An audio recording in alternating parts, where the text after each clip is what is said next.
I'm now about to show you the assembly of the lever latches into the top moulding. They'll be held in place using these pins, and the pillow blocks have been designed to hold that pivot pin in place. The housing itself has been printed in 10% infill to save time and material, whereas the lever latches and the pillow blocks have all been printed in 100% material to ensure structural integrity. So let's begin.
So that is the clip snapping into place that you can hear, and that's unclipped like that.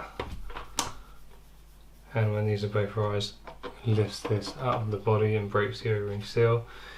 When it's initially pushed, closes the mechanism partially, then this pushes the final bit down, same on this side, and it's snapped into place as such. Now the feature that's been designed in here will take the force that is pushing the 3-bar force, which is pushing this cap out of the housing.